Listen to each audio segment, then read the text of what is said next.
Yo, we're back. What's going on, everybody? Yeah, you know what I'm saying? Roman thing, sticky situation. Still, you don't know what's going on here. It's your boy, you know what I'm saying? Black Rock Dave, man, Big Alex Comedy. We got a next man guessing it, episode number 20, innit? Right? You know how hard it is to follow this introduction? What do I say now? What do I go into a Chinese accent or something? What do you want me to do? Welcome back to the Velvet Sugar Podcast, episode 20. Oh, man, we got a very special guest here. Yes. I want you to do the introduction. I'm your co-host, David Beckles Jr. at Black Rock Dave. This is at Big Alex Comedy. Yes, and we got a very special guest today in the building. What's going on, Mr. everybody? Fred Burrows, a.k.a. Federico. You know what I'm saying? We film this podcast at the Greenburgh Town Hall Studios. And this man is born and raised in the neighborhood. So it's common sense. It's easy. Bring him in, let him talk to you guys. Let him talk to us, educate us on what we're doing, what he's doing, and that's it. You were born here? I was in Greenburgh. I was born in White Plains Hospital. Yeah. I lived right in 90 Manhattan Avenue in the building, by the projects, and this is where I was born and raised. So what was it like being a 12-pound baby? Because I was an 11-pound baby and my mom almost died. So I want to know. I'll ask my mom about that, but she did say, at White Plains Hospital, they almost dropped me. The nurses, everybody gasped. They said, and she leaned up in the bed like, hey, her biceps are cramping up. Like, God, Jesus. You couldn't tell me when I was a kid that I wasn't going to be Shaquille O'Neal. I wasn't going to be 7'3", Well, how tall are you? I'm about 6'4", 6'5" right now. How you know how big you were as a baby? When I was a baby, I think I was 9 pounds, I believe, 9, 10, somewhere around there. 9 pounds. So what's, hold on, 5, 9. 9 pounds, right? You said? Yep. Yeah. I was 10 even, almost 10 even. Yeah, when I was about 7 years old, I was already 5'5", 100 and something pounds already. Do you remember like 8 years old? I was already 100. This guy went through what I went through, so we're going to talk about something right now. Yeah. I have a vivid memory of what I weighed exactly in the 5th grade because they weighed us in the nursing room, and you came out of the nurse, and every kid's like, "What'd you weigh?" Yep. And you know what I weighed in the 5th grade? What? 198. Sheesh. I was a little chubby, but I wasn't that fat. That's how big I was. So on the class pictures, you saw the teacher, all the kids, and the teacher assistant, who was really me, who I looked like a teacher assistant. I was bigger than the teacher, always. Jeez. Yeah, some big, that was big rough. Boys, man. Yeah, man. The kids were like, "What do you weigh?" I'm like, 198. And the whole school was talking about it. How old were you in the 5th grade? How old are you in the 5th grade? So I got held back. What about like 9, 10? Hold on. I that's a good question.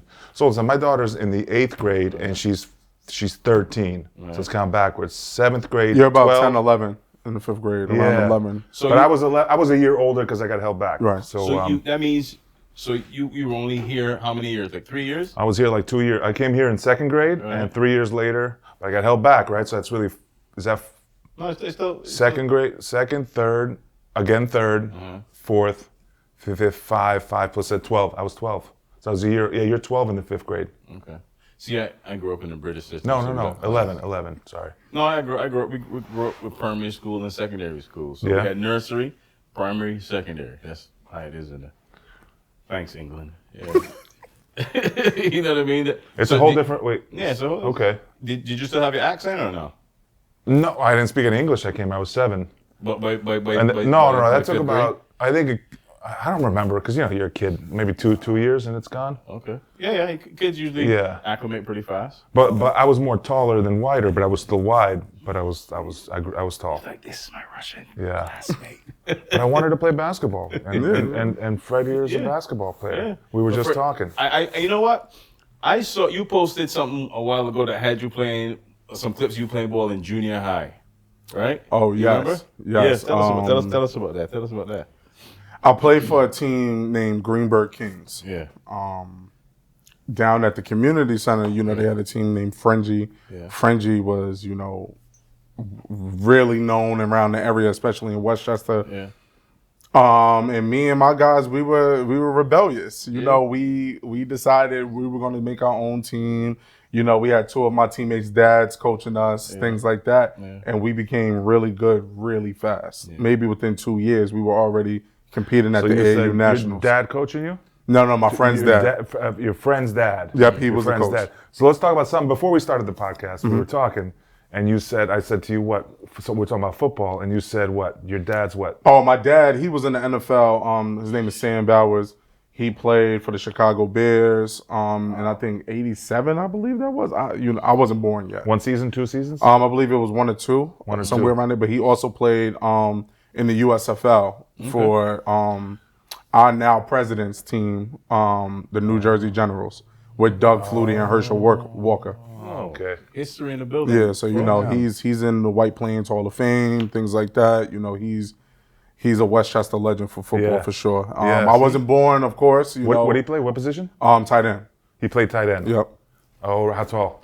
My dad is about 6'4", maybe. That's a back then. perfect tight end, right? 6'4", 230, something like that, somewhere around there. In today's league, that's like a little shorter for a tight end. Right now, they're getting like huge.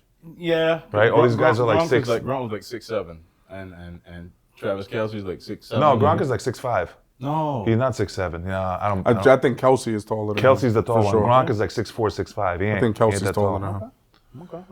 And then you got to realize too, a lot of the tight ends were good basketball players for the most part. Tony Kelsey was, right? Gonzalez, Kelsey played. Kelsey. Gronk played or no? I'm not sure, Okay. but a lot of those guys, they kind of 6'6". Gronk is 6'6". They kind of transition. So Kelsey's my dad 6'5", played they say. basketball and football. So they're like a little too heavy to play point guard. So they're like, we can be a tight end. So they go in there. He is wreak 6'6". havoc. Yeah, wreak havoc on the All right. Jeez. So you went through the Greenburgh school system. I went through the Greenburgh school system. Midway through, my mom and dad, they got a divorce early when I was playing maybe 3 or 4. So I was back and forth between the Bronx and Greenburgh, but mostly Greenburgh for the most part. Okay. I went to Willands High School, and that's where I graduated Where's from. that? Yeah. Right here in Hartsdale. Right here in Hartsdale? Okay. Yeah. My daughter went to that school. And that's the high school I graduated from. I actually coach against them tomorrow. I coach at Alexander Hamilton High School in Elmsford right there. So, it's a rivalry going. This is a lucky way you grew up, you realize. You grew up in the town. You're still in the town. Yeah. You have memories here. You can see those memories. Not everybody gets that. Right, but that's what I'm saying. That's why That's a why good it's thing. important to get people From from my theory is a lot of people, especially from small towns, they dream big to get out of the small town. Yeah. To go to the bigger cities, things like that. And my mentality was I wanted to give back. I wanted to stay. I wanted to be able to have something here. Yeah. No matter what it was I was doing, whether it was basketball, entertainment, anything, just a breeding ground for people to say, oh, that's Greenburgh, and I know Greenburgh because I know Fred, and I know his organization, and I know what he's doing. Yeah. So I'm always going to attach Greenburgh to that. Right. Yeah. So that's my Makes mentality, sense. and that's why I stayed. Yeah, that's awesome. That's awesome. Bill, and also to give life is like a relay race. Yep. You just pass the baton. So you build something. Somebody says, "Oh my God, I can do this," as opposed to something else. Speaking of passing the baton, the program I was telling you about from the Greenburgh Center, Frengie, that's who passed the baton to me. Wow. The guy's name is Benji, Coach Benji. He's a legend, and he's the one who kind of passed the torch to me. I did a docu-series episode recently, and I actually had a moment where we're talking together and things like that in the community center. Okay. So speaking of passing the baton, that's who I got the baton from. Awesome. That's awesome. Side note, Fred and I met 2020. Yep. Right? Through June. Yep. Shout out my brother June Amore. Shout out June. Funny, we did as a short film called Homegoing. Homegoing. Yep. I would tell you how I met June. You don't know June. But another guy from the community. Okay. Right? I was on the road for work and I came home and I need to get some printer ink. So I went to Staples. June was at Staples at the time. And we just met him. He helped us out. We started talking. I was like, yeah, I'm a comedian, actor. Mm-hmm. He's like, you know what? I'm going to do a short film, man, and I'm looking for actors. And he used actors from the neighborhood, right? And about a year later, he contacted me. And that was it. And that's how we met Fred. Trader Joe's? No. Where was it? Where was it? Trader Joe's. Where'd you hear? Staples. Staples? I heard Trader Joe's. I'm hungry. I'm thinking about Trader Joe's, man. I don't know. But so you got siblings. How many siblings do you have? I have 4 sisters and 2 brothers. Damn. And I'm the youngest. You're one of 7, and then you're the youngest? And I'm the youngest. And any other play sports? My brothers played football, baseball. My sisters mostly played basketball. All of them, all 4? Yeah, basketball, softball. I have a sister who's Dude. 6'3", actually. You know, Can you imagine the sports? Can you imagine like the equipment in that house? Listen, my mom was on. I literally was just telling a friend today. I didn't live the normal life of, oh, we're having family dinners, and we were always on the go. My mom or dad was with one of us all the time, to the point where my mom would just throw us $20 and say, all right, you better get busy, figure it out. You know, that's dinner for tonight. And that's what the household was like. It was competitive. So wait, you're one of 7, you're the youngest, so you always wore hand-me-down clothes, basically. You want to know what's crazy? No, because No? my brothers, This was your brother's 10 years ago. I was wearing bigger clothes than my brothers by the time I got to 7th grade. Oh, because you were bigger, but you were the youngest. Yeah, I'm the biggest, but I'm the youngest. You know, so So you're like, I want new clothes, so I'm gonna eat. So you know, I'm 12 years old. I'm telling my sisters at prom, you know, you better make it home by midnight. You know, things like that. I was the big little brother, but yeah, you know, Size like I beats said, age. it was competitive. I didn't become the best basketball player in my household and my family out of my siblings until I was 14. Wow. My older sister, she was the reigning champ in the house when it came to basketball. She was talented early. Yeah, But then people like that, is this true with her? The talent, those people are super talented, they kind of fizzle out and they just lose interest in it a little bit. Well, earlier? you know, in the women's game, the access to, you know, right? being a pro is a little different than, you know, How is it men. now? Would it have been different now? Well, now it's gotten better. Yeah, it's gotten With better. the It's whole gotten Caitlin better, Clark you know. blowing up and everything, it blew up basketball a little bit. And I think at that point, you know, it kind of is one of those things where when you're a woman back then, especially in the 90s, late 90s, early 2000s, if you don't make it to the WNBA, it's kind of like, Yeah. You might have to look overseas. yeah, and but the you league, know, the league was not. What and it is everyone's now. not motivated to do that, Right. you know. And I believe that's probably what my sister was thinking. So you know, She's like, I don't like Russian jail cells. You know what? I don't know. you know, luckily she doesn't, you know, have vape pens and things like that. You He's know? like packing her bag. See you never later. What do you have in your bag? What is this? You have marijuana in the bag? No, you have to go to jail. So that was pretty much the thing. And you know, my older brother, he played football at Iona. That's when Iona had a football team at that point. Okay. Iona is right here in New Rochelle. Yes.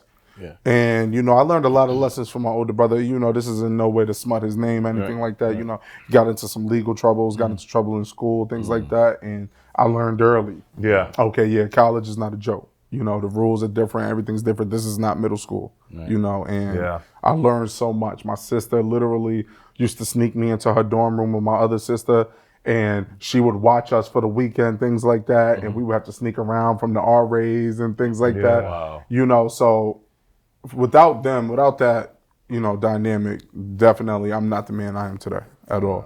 Those little, you know, bumps in the road that they went through, that's what I learned. That's good to have sisters and brothers. That's a good dynamic. For You got sure. both.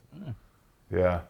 They take care of you when you're little? The Oh, girls most and definitely. sisters? Yeah, most definitely. You know, it was crazy because we didn't always live together. There was times where we would split. You know, we'll be one of my sisters would be at my grandmother's house in New Jersey. You know, the rest of us would be in the Bronx, things like that. You know, and we were close knit because we had to be. You know, me and two of my sisters, we all shared one room. We're in the Bronx, by the way. In the Bronx, Throgs Neck, in the projects. Throgs Neck, You know, okay. Throgs Neck for the most part in the outskirts. It's a nice area, things like that. So wait a minute. Give me the years this all happened. You This spent is time in Bronx. about 2001 to about 2004. How old are you? I'm 30. I was looking across the water there from him in Bayside. Isn't that funny? Yeah. Isn't that funny? I how used life to is? stand on top of the building and I lives. did not know what I was looking at. I'm like, I was look like, at oh, it's Jersey. Bronx. I never went there. I'm like, look at New Jersey. It is Queens. And I'm like, look at New Jersey. Bronx. What's over there? my dad was like, that's where cars go when they get stolen. Cars go and get towed. When they get stolen. When they get stolen, they end up in the Bronx. That's all my dad said. That's funny. All of the above. Yeah, but you know, it's Throgs Neck definitely, you know, gave me edge. It gave me an edge to grow up in the Bronx, and Greenburgh gave me a sense of community. So it's projects there in the Bronx. Yeah, it's the projects, yeah. Any NBA guys ever come out of there? Because it's New York City, right? Out of there, no. No. It's always Queens and Brooklyn, right? Queens and Brooklyn for the most part, and then if it is the Interesting. Bronx, it's other areas. But you know, you, not you, Throgs you, Neck. you got a bridging That's in the NBA. Oh yeah, for sure. Tell us who the brethren is, yo. Donovan Mitchell, Cleveland Donovan Cavaliers, Mitchell, know, yo. superstar, Yes, sir. NBA All-Star. Yeah. So for the white people, brethren is code for friend, for close friend. Go on. Yeah, you know, and me and Donovan, we grew up playing together here in Greenburgh, and Donovan is probably 2 years younger than me, but he played up because he was already good. You know, Donovan was 13 years old, already dunking and putting the ball between his legs and dunking in the air Jesus. at 13. How tall Donovan? Donovan is only Think you could pull about up Donovan? 6'2", Terrence? 6'3", maybe. Yeah. He's about Oh, 6'2". really? That- Yeah, he's one of the best guards in To the me, NBA. to watch a guy dunk who's 6'3", oh my God, the airtime. 6'3". Yeah, you know, so that's where he got the nickname Spider from because he wasn't the tallest guy, but his jumping ability And was. he got a power game. You want to know what's funny? When we were kids, right? Right. Though he was dunking that at that age and that well, Yeah.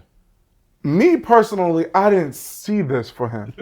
And the reason why I didn't see this for him is because, you know, his handle and his jump shot wasn't like it is today or when he was at Louisville. Right. You know, when we were younger, it was, oh, okay, he can dunk. Okay, cool. But he wasn't a good shooter. Yeah, but you know, the shooting in, but once he put it all together at Louisville, then things changed. Yeah. Okay. You know, once you have Coach K talking to you during the game when you're playing against Duke and, you know, those conversations start going up, it's like. And so where's he from, Donovan Mitchell? He's from Elmsford, New York. You told me this, Elmsford. Yep, Okay. he's from okay. Elmsford. Yep. And so, you know, Damn. It took me a minute to figure it out because, you know, I'm from Brooklyn. I grew up in Barbados. And when I moved up here, I was like, yeah, we're moving to White Plains. Technically, we're not. you know, we're very geographical here. You know, if you're from Greenburgh, your postal code, it might say White Plains, New York, but we do not say we are from White Plains. Yeah, we are from at all. Greenburgh. We have a comedian, so we're comedians. We have a comedian does a great joke on this. Shout out to Tim Beery. Yeah. How does the joke go? I don't want to burn his joke. But what does he say? Talks about It's, Westchester. There's Chester, New York. East Chester, Port Chester. There's all these Chesters, and they're within towns that are called Chester. Yeah. It's the most confusing. Because I put it together like maybe a year ago. I'm like, it's the town of Greenburgh, right? Yes. City of White Plains. Well, there's like hamlets too, and that's then you got confusing. villages. Village of Elmsford. Right. So you got the village of Elmsford, village of Terrytown, Hartsdale, things like village that. of So village is Imperial. like a hamlet, right? What is a hamlet? Yeah, I don't know exactly. What is a hamlet? I think it's like a small village. I don't know. Well, you want to know what's crazy? A lot of the condos and things like that, they're called hamlets and things like that. So that's the only time I see hamlet. Yeah. And it stems from a lot of the Watertown areas. Yeah. You know, the Terrytowns, things like that. All the stuff that's close to the water. Okay. And then it's constructed in a way whereas because when I first tried to get my daughter into Elmsford school, it's like no, that's not. I'm like it's literally around the corner. It's like no, it's all the way over there. I was like, It's what is geographical. this? It's a lot of cutoff lines and things like that. Hartsdale, Scarsdale, White Plains is here. Hartsdale is across the street. Yep. It's all Bizarre, close. right? Yeah. And then the postal codes, they don't make any sense either. You can be in one town and be in a school district and the postal code for another. It's bizarre. Yep, like in Greenburgh, you might have 10607, 10603. Yeah. You know, things like that. You I know. feel that there's 7 nerds who find this interesting right now. And they're like, oh, now they're talking my language. but Postal code, some nerd. I'm gonna tell you, if you go downstairs in one of the offices, there's like town zoning, and it breaks it all down. Wow. Actually, it does. Like, I don't know about this basketball nonsense, but this postal code is right up my alley. I love the town zoning. It's funny. Oh It's my like God. I was telling Dave, you know, when I walked in here, I'm like, I've never been in town of Greenburgh, you know, town hall of Greenburgh, Yeah. other than when I came to pick up my check because they mailed it incorrectly. That's the only time I've ever been here. Other than that, I've never been in here. So I didn't know any of these things. But here I walked in. That's an awesome gift that you got that you're still in this town that you grew up in. That's cool. That's a cool Not thing, only you know? active, not just in the town. He's active. He's coaching basketball at Alex Grady. Listen, my thing is this. I really judge people that don't give back to their communities in any way. Yeah. Because there's different forms to do it. Yeah. You know, I don't care if you have a hair salon, if you cut hair, if you do community outreach programs, if you do entertainment, if you do sports. There's different forms to reach in the community. Yeah. And this is just my form, and this is just my lane and my avenue, and I'm running with it. You know, my thing is, we're in the social media era. Yeah. Okay. For sure. A lot of these kids are jaded. There's so much clout chasing going on. It's so much, it's just a huge dream where it's unrealistic, and we're not. And my job is to snap them back into reality. Right. Yeah. To let them know that everything you see on TikTok is not all real life. Yeah. My son Most of is it not. my son is 16 and a half. He's gonna go for his road test tomorrow. Okay. So for dad, Good this luck. is like, I can't believe he's gonna be driving by himself in the car. Yeah. You know what he did the other day? What? I'm gonna tell you what he guys did. And while you're gonna listen to this, I'm gonna tell him. I'm not gonna say his name. God forbid somebody's from the school, but they're gonna figure it out.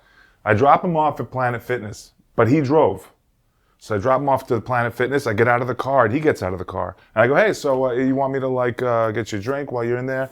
And I start walking around to get into, for me to, because I was going to drive home and then pick him up later. Right. So he gets out of the car, I get out of the car. And I look, we're behind the car. And I look and I'm like, why is the car still moving? He forgot to put it in park. So you know what I did? I dove in the car head first. My face was like this next to the brake pedal, and I slammed on the brake pedal. It was this close to the guy's bumper. Wow. He doesn't put it in park. And I get out and he's like, oh, sorry. Well, good luck to him tomorrow. Good luck. Hopefully he puts it in park. Listen, Oh, man. It's funny. Scary. In the islands, totally different. I did a road test here. I couldn't believe it. In Barbados, the road test was an hour, right? Stick shift. I mean, now it's different, but back in the day, it was stick shift. This sounds like the European system. The British. You had to go up a hill, down a hill.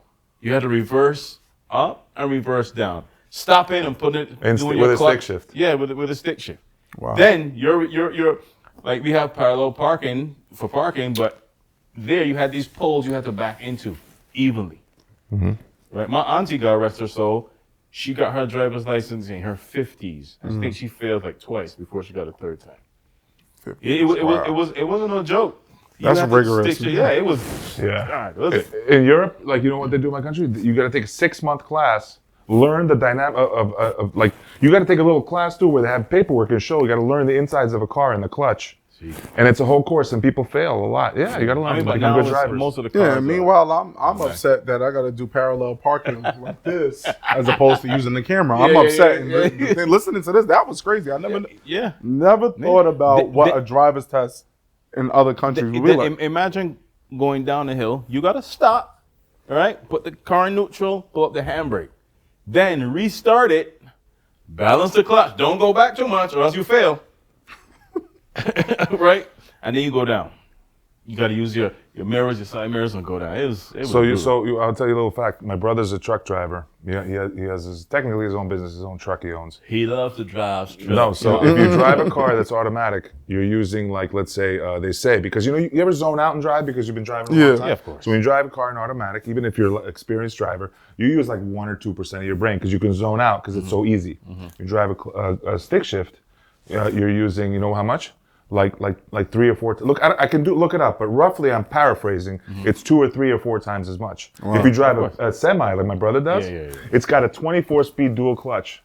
You use like 10% of your brain. Yeah. Because you have to be active. So he said people will drop out the first week because you can't go downhill on a semi. Yeah. When they're training, some people quit the CDL courses. Just picture this: you're going down a switchback where there's like a 1,000-foot drop. Yeah. And you can't hit the brakes. You know why? You'll burn them out in a second. The truck's massive. Right. You got to downshift. Right. So picture you don't know how to downshift. That people freak out and panic and quit this and that. I got a boy. He's actually a fan of the show. He got his CDL license driving semis, and it was like a real truncated program, real intense and short. And he used to have to drive from like Florida to Utah.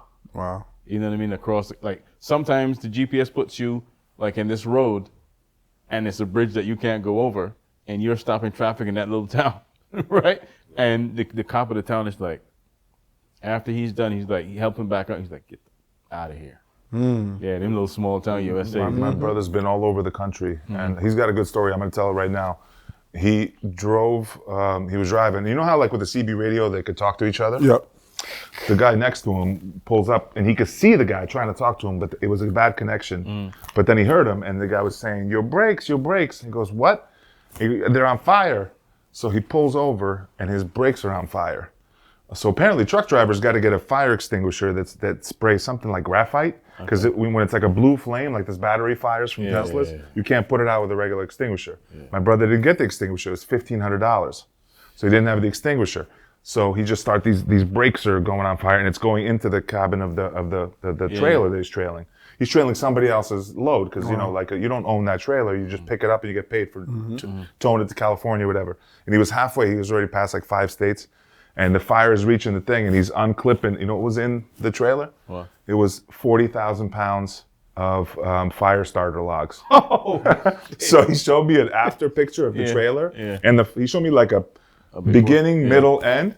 Beginning is like, the thing is like a Roman candle. The end is, you ever see when Bugs Bunny, like when they blow up the earth, and there's just like a little smidgen? There was nothing there except the axles. This thing was like, it went up like 200 feet in the air, the flames. The little fire starters like this, 40,000 pounds of fire starter. And he unhooked the trailer in time and got it away from his truck. Because of the brakes? Because the brakes went on fire. Because he didn't know that. He just, sometimes the brakes just go on fire. Listen, I've driven out of state many times for work. And one thing that I respect is those freaking semis, yo. It is. Now there's like 2 truck drivers listening to our podcast. Like, all right, boys, I like these guys. Just because I like these guys. They talking trucks here. Because I had 2,000 pounds of chicken legs. I can hear him right now being like, what kind of engine was it? Talk about the engine. Was it a Hemi? Listen, I worked at Amazon. I was tired of the little trucks. So I can only imagine, you know. You did Amazon delivery? Yeah. You know, briefly. I heard it's rough. I know somebody who does it right now. Yeah, because, you know, it's the timing has to be on point, you know, and if you don't, it's the embarrassing thing is when you don't finish your load and they have to call in a relief for you, you know, it's a joke in the warehouse that, I had to come relieve you, you know, that was a joke. I went to see about that one time, and I didn't like the guy that was running it. He was like, I'm a hard ass, I'm this, I'm that, you know, you got to do this, that. I'm like, yeah, I wouldn't get along good with this. You got to smoke a cigar. My brother smokes the cigar with the truck. I don't know what is the truck drivers in the cigar. But they got stuff in it to monitor your speed and Really? Yeah. Oh, Amazon. They want to make sure like you like they have a calculator where the steps you take, right? Like and it's insane. You know, if you take sharp turns, things like that, they calculate all of that. It's crazy. And you're expected to just deliver a certain amount of packages a day? Yeah. And then like they'll say within a certain packages within a certain time too. Within a certain If time. you can't, it has to go back to the warehouse. And do you get penalized for that? And not that you get penalized per se. They track your timing of you being on the app. So if you're off the app for a long time, you get penalized for that. But if they notice that you're actually making some type of effort, they might have given you too much. So it's not that bad. As long as you're on the app. Yeah, as long as you're on the app, you're good. So Amazon are good people. Yeah. We love Amazon. This podcast is brought to you by Amazon. I don't know. It's not. I was about to say, man, y'all got some good sponsors here. We're sponsored by nobody. Imagine if I get nervous if I saw him pulling up to my house with I ordered like butcher box, but the box is a little open. I'm like, I want to count what's inside because I think he's got 4 pork chops in the truck right now. Dude, I tried to be a waiter once. And I was a waiter for very briefly, and every customer looked at me like, I think this guy ate one of my chicken wings. I think this guy, you can't be big and be a waiter.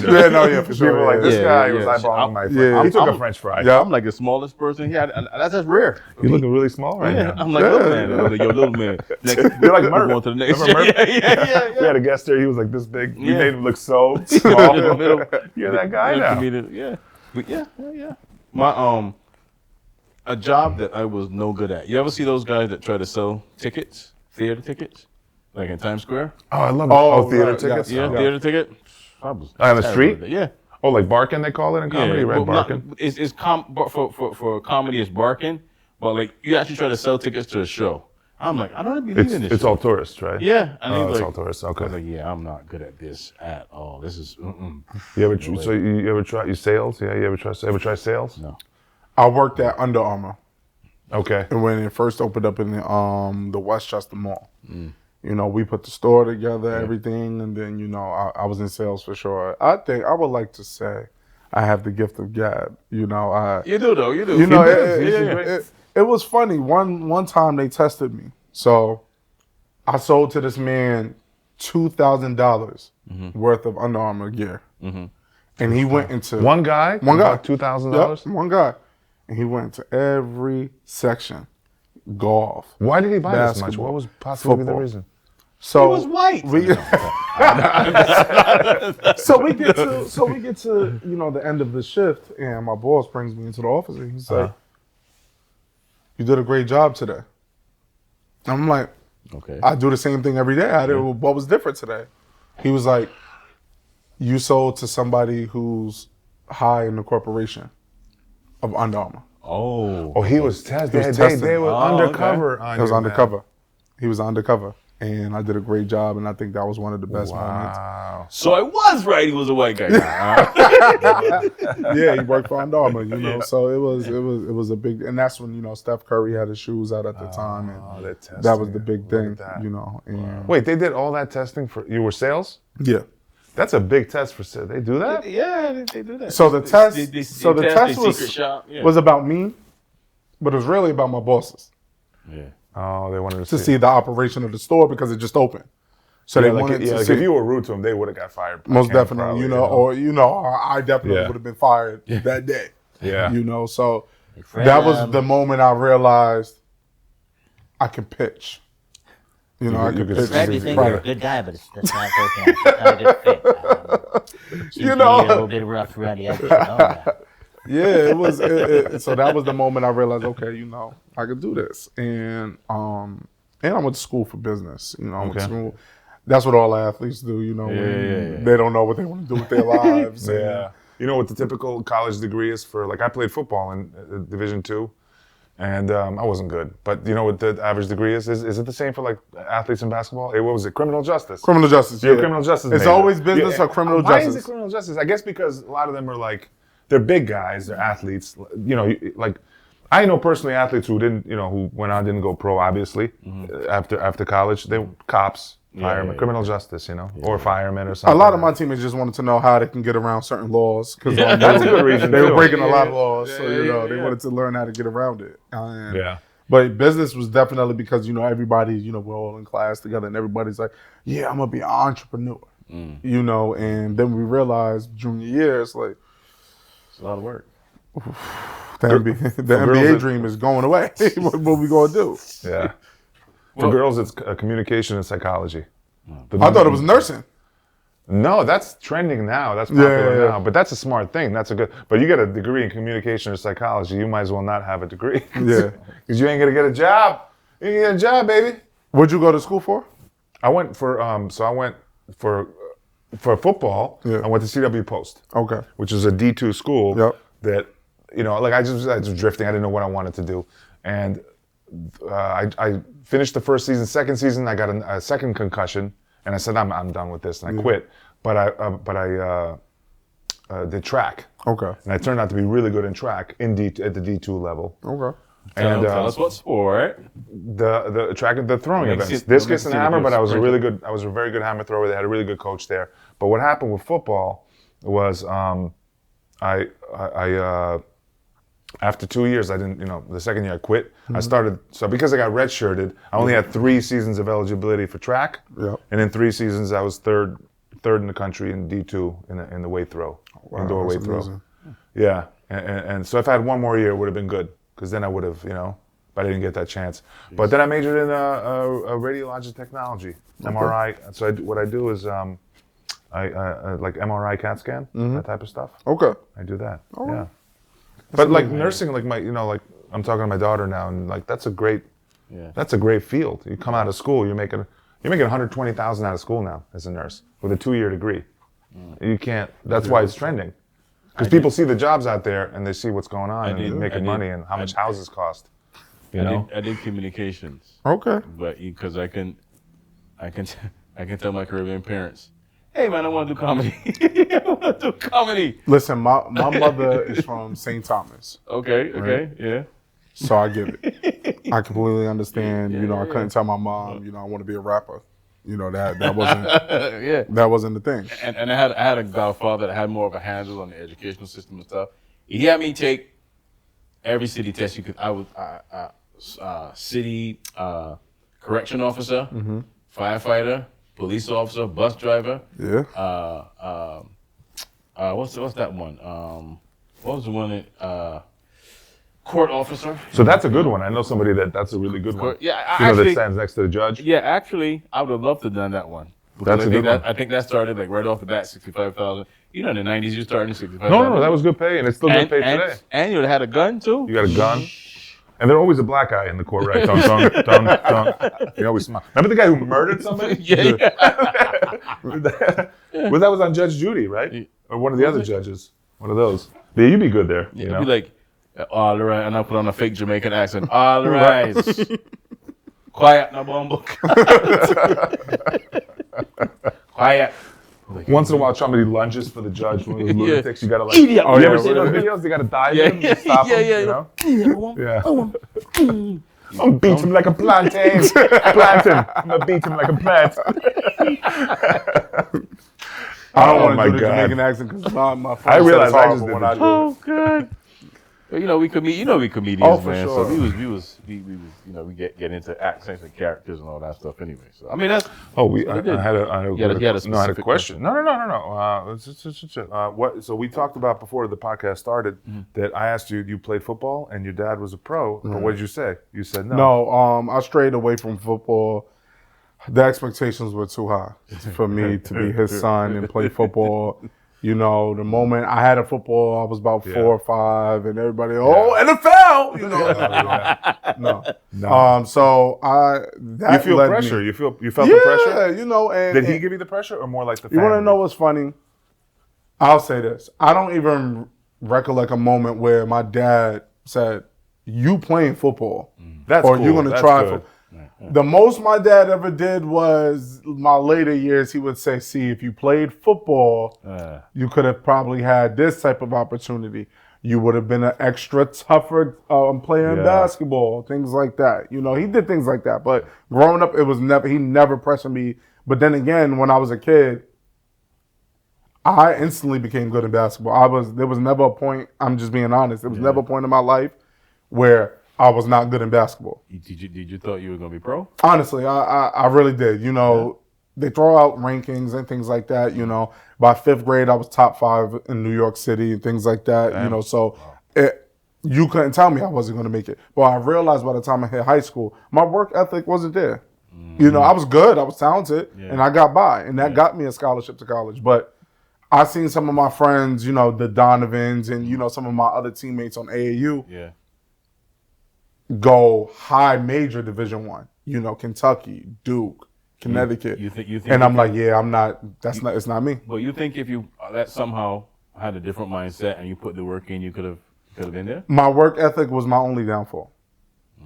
You know, so some people, I like to say this to the kids that I coach now. Right. Every player has one glaring flaw. One. You know, if you're LeBron James, right? You know, they'll say he doesn't have the clutch gene. You know, in clutch moments, he's not like Michael Jordan. He's not, you know, he doesn't grind the way Kobe Bryant does. Kobe Bryant coming up in his career, he's a ball hog. He doesn't pass the ball. Shaquille O'Neal, his work ethic wasn't that great. You know, he would wait until training camp to start working hard.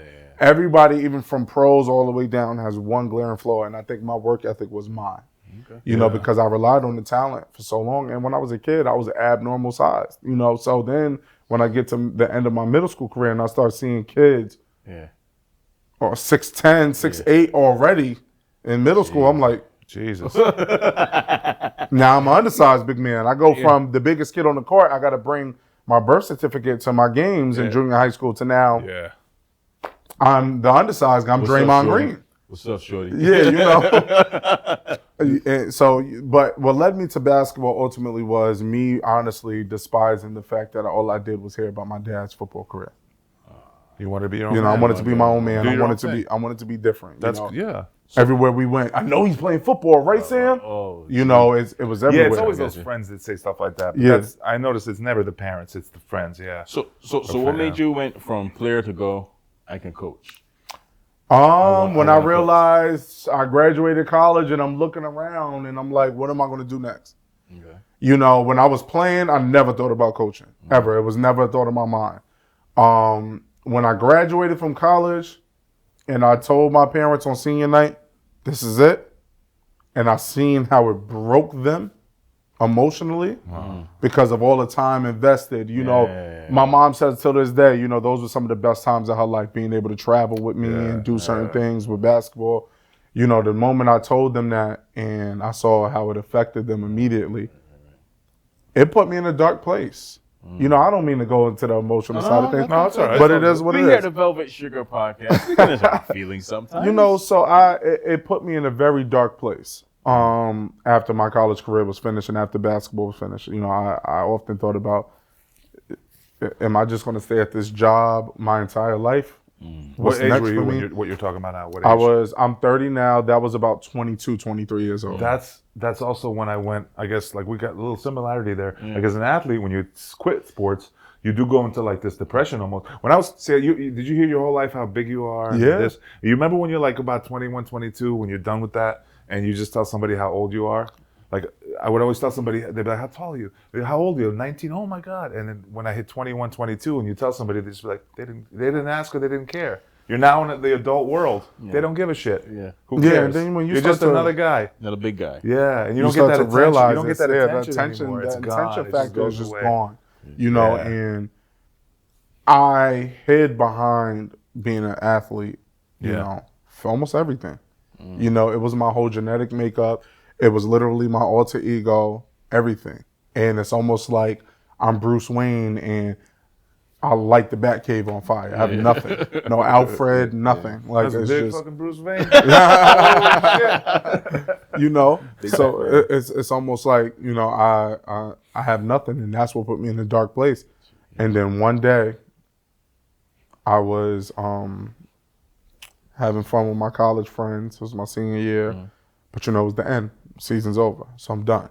But I'm Yeah. still in school, and I came up with a group name for us called the Dog Town, right? So of course, you know, Snoop Dogg and them, they already have that. And then I shortened it, and I said, okay, we just the Pound. Yeah. And the name, you know, stems from different reasons, you know, life of a college kid. Yeah. But when I came home, I brought the name back home with me. Okay. And that's how my basketball enterprise came about, the Pound. And Tell us about the Pound. Tell us about you know, tell the us about Pound the Pound is literally, there's a terminology where people say, you know, if you got a really good team, oh, you got the brick, oh, you have the Pound. So that was another reason why I took the name. I said, meaning my team is going to be a bomb squad every single time. Yeah. I'm going to put guys together that normally play against each other, that normally try to slaughter each other every night they play, all on the same team. We won the tournament at the Greenburgh Center. It's a legendary tournament in Westchester. We won it 2 years in a row. Yeah. Nice. And by that time, I said to myself, okay, I'm a real coach now. You know, when you start wearing rings and, you know, start getting hoodies and jackets. How long were you coaching at that point? At that point, that was my first year. That was your first year. I didn't start training kids. I didn't start coaching Nice. kids.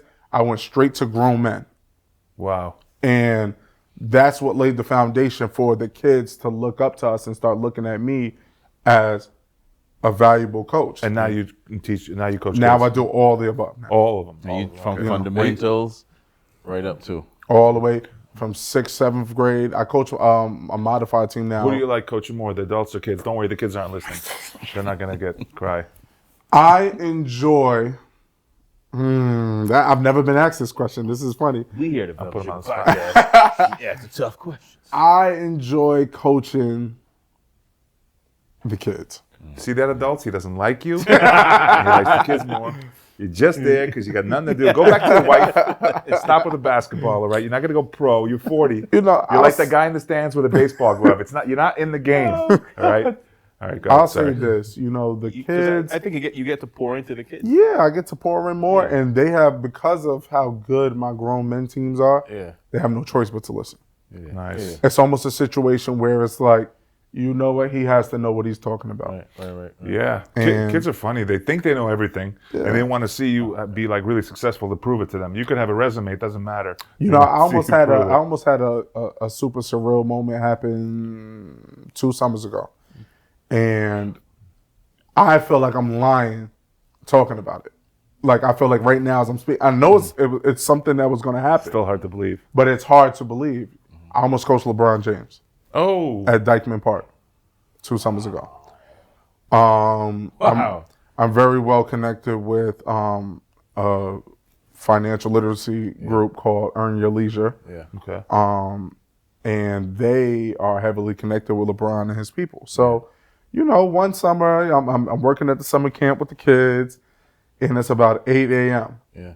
And I get a text. Days prior, they laid it out and they said, "You might be coaching LeBron next week." And I said, and I froze because that's my favorite player ever. Yeah. And they said, if Bryce James, his youngest son, comes to New York City to play at Dykeman with Cayenne Anthony, Carmelo Anthony's son, Yeah. the next day after, you'll be coaching LeBron James. So let's say it was a Tuesday. Yeah. Tuesday comes, no Cayenne Anthony, no Bryce James. So I tell my boys, I'm like, yeah, it's done. It's not happening. Yeah.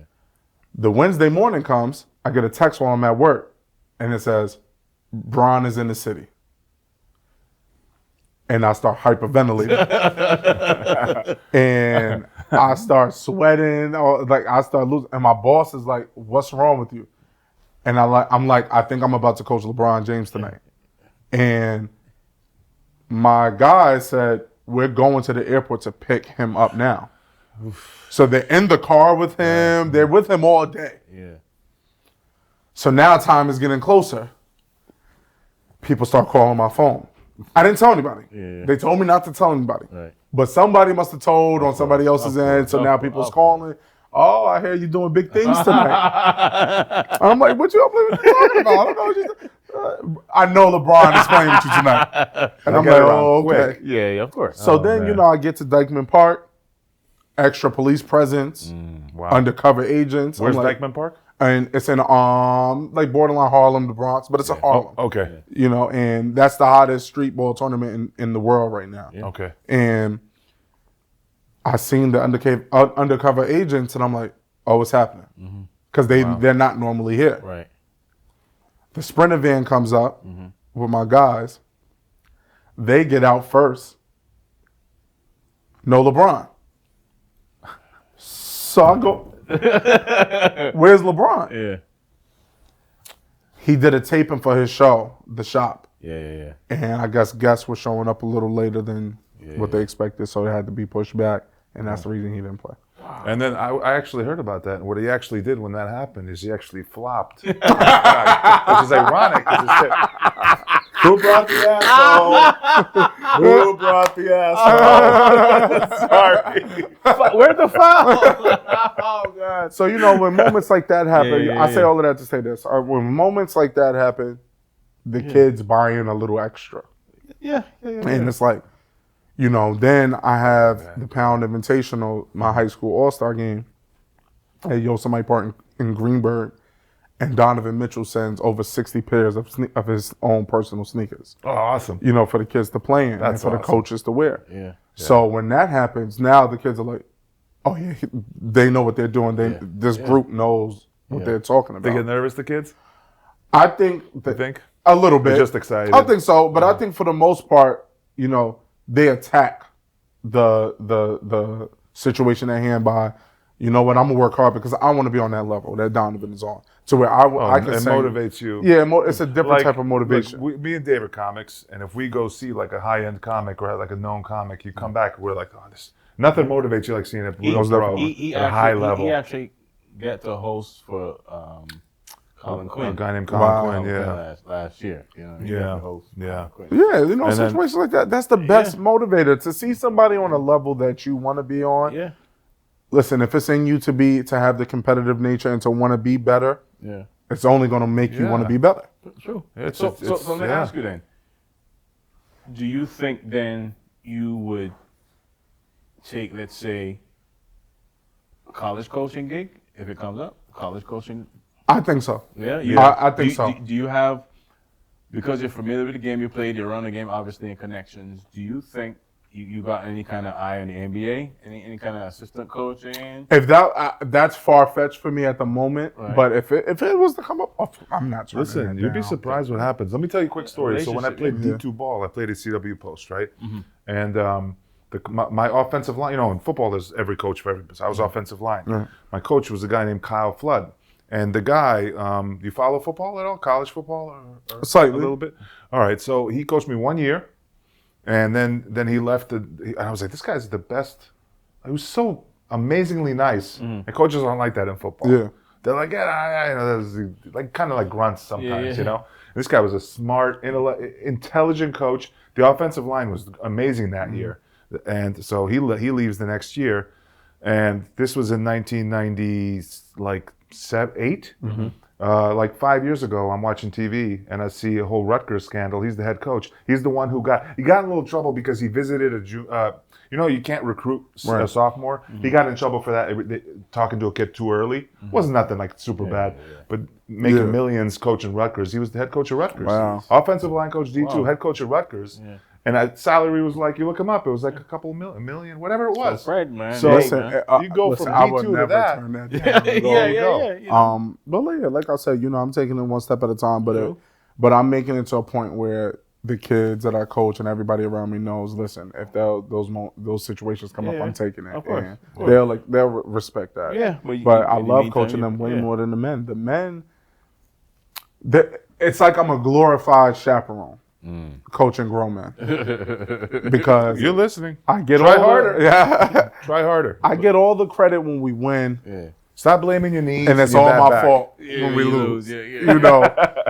I should have subbed you in at this point. I should have subbed you out at that point. I should have done that. I should have called this guy to come play. Man. It's all of those things. So when I think about who I like coaching better, I say the kids. Yeah. What age? What age do you coach? What age do you coach? I coach. And have you coached? 7th and 8th grade right now. Well, I coach 7th through 12th, basically. 7th through, that's a big difference. 'Cause I coach- That's My 7th and 8th grade team is what I primarily coach. I'm the head coach.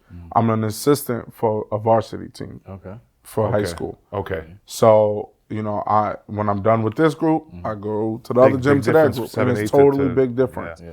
The discipline is different. Everything's a little The different. kids, the middle school kids, sure. I would like to say I'm preparing my middle school kids though very well. Yeah. Not just basketball wise, just as young men. Yeah, that's great.